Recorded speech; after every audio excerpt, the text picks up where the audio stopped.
Magandang araw mga campus!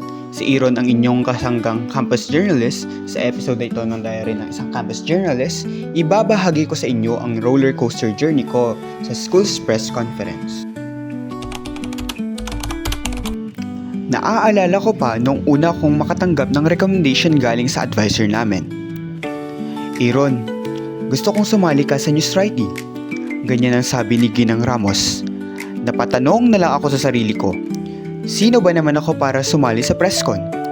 Pero yun pala ang magiging simula ng aking campus journalism journey. Grabe ang preparation. 7 AM pa lang, gising na ako para mag-ensayo. Hindi biro ang paghahanda. Monday to Friday. Gumagawa ako ng mga outputs ko at nagbabasa ng mga current issues sa social media at nanonood ng mga balita sa telebisyon. May mga araw na gusto ko nang sumuko, lalo na noong division meet. Akala ko nung una, hindi ako makakapasok dahil habang patagal ng patagal yung awarding, mas lalo akong kinakain ng kaba hanggang sa inanunsyo na ang nagwagi sa aking kategorya. Magkahalong tuwa at gulat ang aking naramdaman na matawag ang aking pangalan bilang kampiyon. Labis akong natuwa at hindi ako makapaniwala. At dumating na nga ang regionals. Mas tumindi pa ang kaba ko. Excited ako na medyo kinakabahan pa rin dahil ito ang una kong sabak sa labas ng lalawigan. Tips para sa mga tulad kong first timer. Una, dalhin ang lahat ng requirements. Pangalawa, magdala ng extra ballpen. Madami dapat.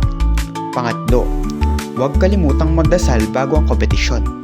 Pang-apat, syempre, dalhin ang confidence. Alam niyo yung feeling na nasa contest paper ka na?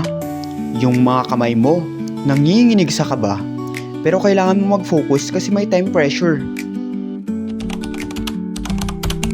Sa bawat kompetisyon, may bago akong natututunang aral.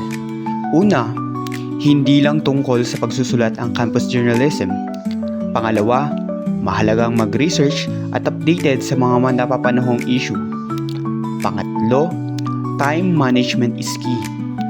Pang-apat, pagkakaibigan sa kabila ng kompetisyon. At panghuli, believing in yourself. Kailangan nating magtiwala sa sarili upang makamtan ang panalong inaasam-asam.